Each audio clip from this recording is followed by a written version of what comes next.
언어 논술 공유학교를 진행하도록 하겠습니다. 지난 시간에 우리가 쓴 것은 서울여대 25학년도 정오 문제이고 바로 직전에 기출문제라 말할 수 있습니다. 근데 서울여대 문제가 언뜻 봐서는 되게 좀 어려워 보이죠. 왜 어려워 보이냐면 문항마다 두 문제씩 딸려 있고, 그러니까 총 네 문항이 있고, 또 글자 수 제한도 없고, 또 도표와 그래프도 굉장히 많아 보여서 와, 너무 어렵다 이렇게 생각할 수 있는데 자세하게 뜯어보면은 사실 그렇게 어렵지는 않아요. 그러니까 주제 자체가 다른 대학에서 자주 빈출되는 주제이거나 또 고등학교 교과서에서 맞닥뜨렸을 듯한 그런 주제들이 나오기 때문에 여러분이 겁먹지 않으면 얼마든지 쓸 수 있고, 도표와 그래프 같은 경우도 뭐 정밀하게 분석하기보다는 직관적으로 알 수 있는 내용이어서 여러분이 논술 쓰는 연습을 꾸준히 하고 너무 겁먹지 않는다면 서울여대 레벨의 그런 논술은 충분히 쓸 수 있을 거라 생각이 듭니다. 자, 문학 하나씩 보겠습니다. 문학을 보면 제시문가에 나타난 허자와 시롱의 주장을 각각 요약하고 라고 되어 있어요. 그러니까 허자와 시롱의 주장이 다르다라고 하는 것이죠. 근데 여기서 이제 관건은 뭐냐면 허자와 시롱의 주장이 어떤 관점에서 다른가라고 하는 것이 나와 있지 않다라고 하는 것입니다. 예를 들어 1-2번 같은 경우는 선주민의 태도에 있어서의 차이가 있다 이렇게 설명하고 있잖아요. 어떤 기준점을 주고 있는데 이제 그 기준점을 주고 있지 않다는 점에서 1-2번보다는 1-1번이 조금 더 어렵다라고 말할 수가 있고, 실용의 주장을 바탕으로 제시문 기역과 나의 기역과 다의 니은의 이유를 각각 논술하라 라고 되어 있어요. 문항 2번 보면 뉴질랜드 정부와 제시문 말 워싱턴 대주장의 선주민에 대한 태도의 차이를 설명하고 바에 나타난 태도와 유사한 것을 선택하여 그 이유를 서술하시라고 되어 있어요. 자, 문항 1-1번부터 한번 살펴보도록 하겠습니다. 실용과 허자에 관한 내용인데요. 결국에는 실용과 허자, 여러분 내용 읽어봐야 알겠지만은 인간과 다른 대상과의 관계에 있어서 차이가 있는 것이죠. 그러니까 실용 같은 경우는 인간과 다른 존재들이 평등하다라고 보는 수평적 관점을 보이고 있는 반면에 허자 같은 경우는 인간이 다른 존재보다 우월하고 탁월하다라고 하는 수직적 관계, 또 인간 중심적 관계를 배우고 있다는 말을 말하고 있는 것이죠. 우리 이 비슷한 내용들을 앞에서 공존이라는 그 주제를 다루고 있는 다른 논술에서 배운 적이 있었고요.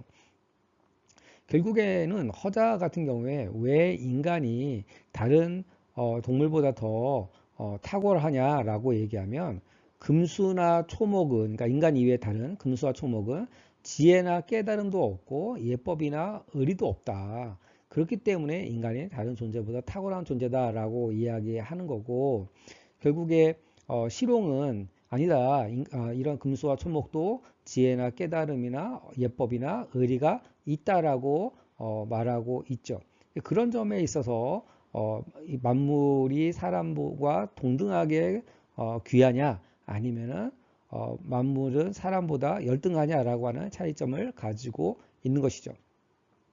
나번 같은 경우는 뭐 여러분도 읽어봐서 알겠지만 이제 잡초와 채소에 관한 내용이 나와 있습니다.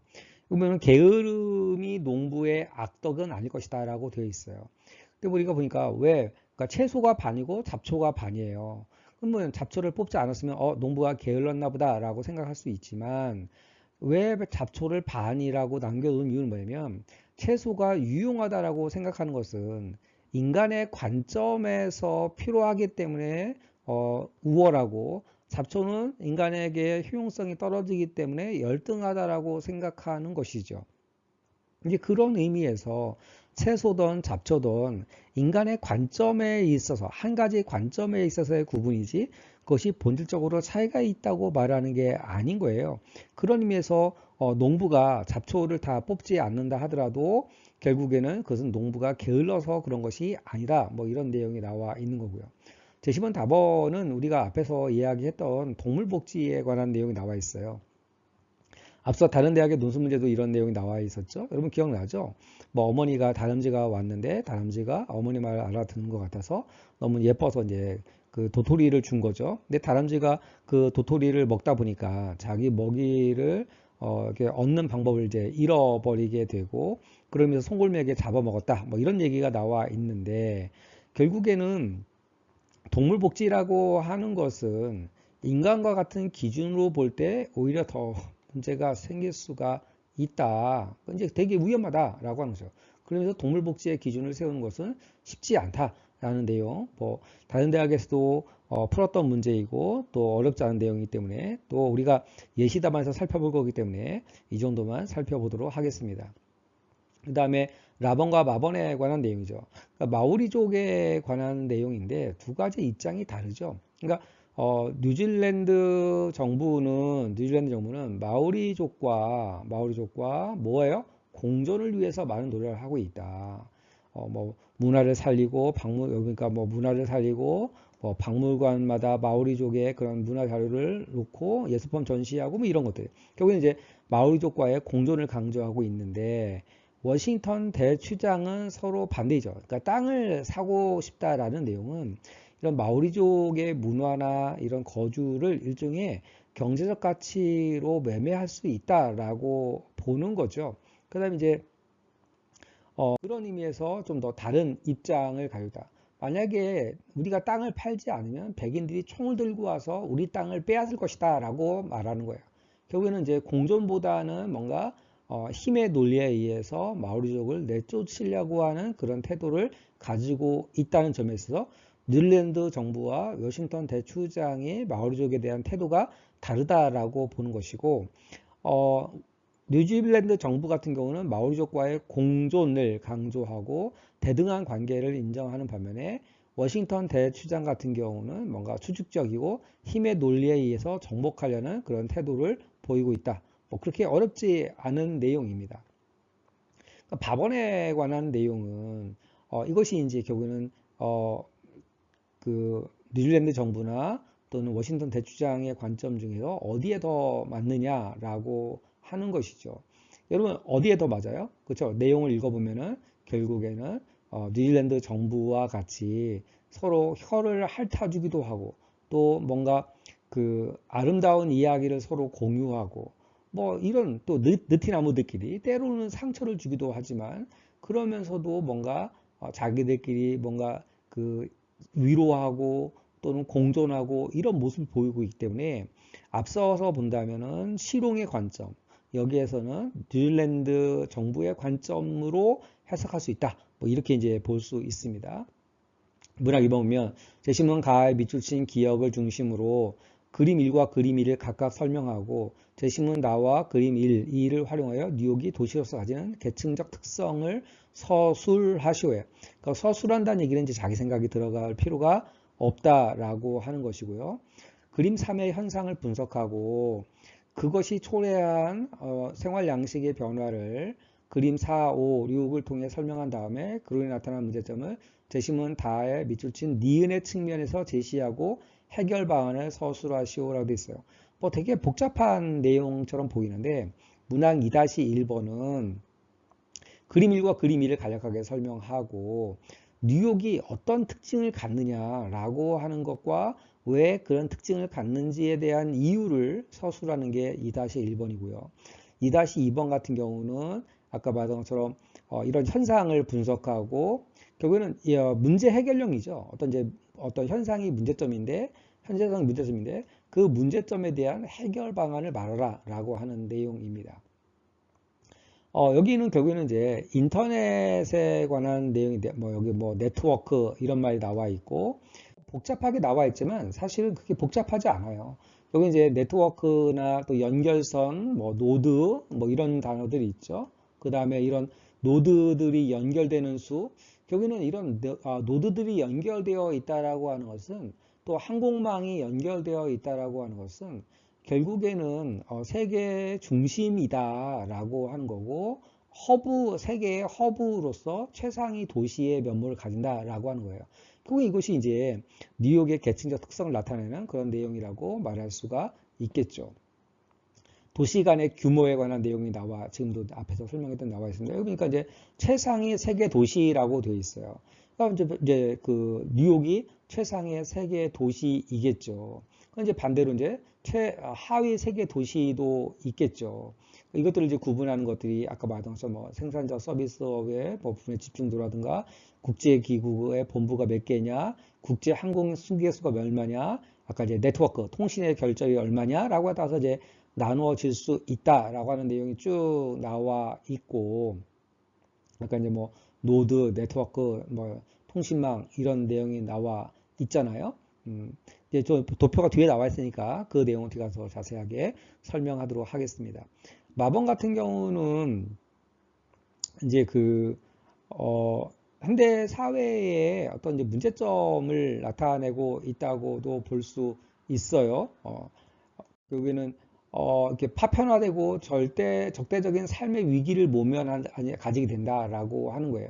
자, 표가 잘 나와 있진 않지만 앞에서 이제 수업 시간에 설명을 했었는데 그림을 보면은 이제 이런 거죠. 그림 1 같은 경우는 항공교통망에 관한 내용이고 그림 2 같은 경우는 이제 통신 네트워크 정보량에 관한 내용이죠. 그러니까 이런 뉴욕에 같은 경우는 이런 항공교통망도 허브 네트워크로 많이 집중되어 있고 이런 인터넷 정보망 같은 경우도 뉴욕이라고 하는 곳이 매우 집중되어 있기 때문에 세계 최상위 국가이다라고 하는 정도만 쓰면 되겠고 또는 이제 그런 이제 선이 많지 않은 나라들을 이제 찾아서 몇몇 구체적으로 그런 나라들의 경우에는 그 최하위 국가다라고 하는 것을 구분하는 정도이면 되겠습니다. 근데 아까 앞에서 말했던 것처럼 이런 파편화되고 적대적인 삶의 위기를 모면하게 되어진다라고 하는 것인데, 자, 그 내용은 그림 3에 나와 있어요. 그러니까 우리나라 도시의 발달에 관한 내용이죠.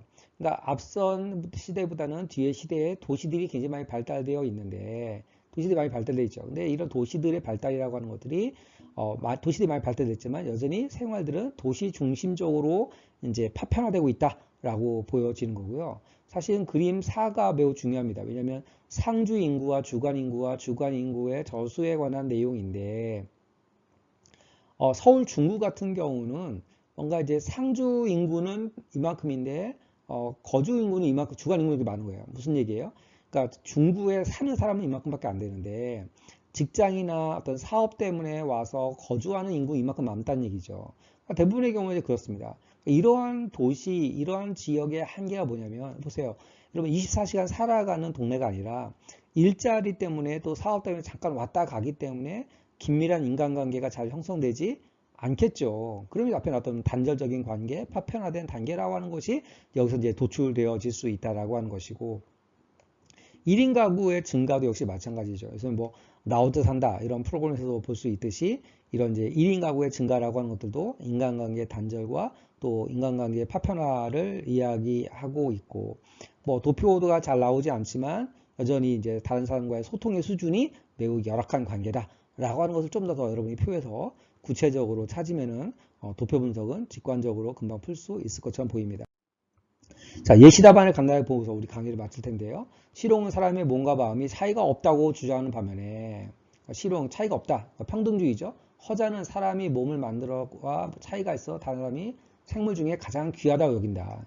결국 이제 실용 같은 경우는 그러니까 사람과 만물의 평등주의 또 수평적 관계를 주장하고 있는 반면에 허자 같은 경우는 수직주의 또 인간 중심주의다라고 이야기하고 있고 뭐 이제 그런 내용이 아까 앞에서 설명했었고요. 제시문 답안 같은 경우는 이제 인간의 기준에 따라서 잡초나 채소를 규정하는 태도를 비판한다. 이것도 앞에서 이제 설명했던 내용이에요. 제시문 답안은 인간의 관점에서 동물 복지를 추구할 때 생각할 수 있는 어떤 위험성, 이것도 역시 앞에서 다 설명했던 내용이기 때문에 가장 중요한 건 뭐냐면 실용은 이러한데 허자는 이러하다라고 하는 대조적인 내용들을 두 과식으로 써주고 이것을 토대로 해서 이후에 관한 내용들을 이제 풀어내면은 훨씬 더 명확하게 풀어낼 수 있겠다라고 하는 것이죠. 그러니까 이 부분을 잘 해석해야지만 그 다음에 관한 내용들도 무난하게 딱딱 이제 퍼즐 맞추듯이 잘 맞춰질 수 있을 것입니다. 제11라의 뉴질랜드 정부는 뉴질랜드 선주민의 마오리족과의 관계에서 다양한데요. 공존할 수 있는 노력을 하는 반면에 제10문 답안에 워싱턴 대주장은 땅을 사고 그들 공존을 거부하고 땅을 빼앗을 수 있다고 위협한다. 자, 이것도 제가 앞에서 설명했던 내용이죠. 그러니까 이거는 마오리족과의 공존을 노력하고 있는데 이런 워싱턴 대주장 같은 경우는 공존을 거부하고 협박하고 위협한다는 점에서 차이가 있다. 뭐 그런 뒤에 내용 이제 그런 내용들로 나와져 있습니다. 그 다음에 이제 아까 그런 점에서, 왜냐면 이제 이걸 토대로 해서 바에 나타난 내용을 찾아야 되니까, 바에 나타난 느티나무의 태도도 유럽인들과 어리족의 그래서 이제 결국엔 뉴질랜드 정부의 노력을 기술한 가 내용과 비슷하다. 왜냐면 이제 자기들끼리 다투고 잘하면서도 또 서로 만져주고 서로 상처를 핥아주고 뭐 이러면서 결국에는 서로 이제 공존의 관계를 유지하고 협력의 관계를 존중하고 그 생명력을 유지한다는 점에서 공통적이다 라고 하는 내용이 나와 있어요. 뭐 그렇게 어렵지 않게 쓸 수 있는 내용이고요.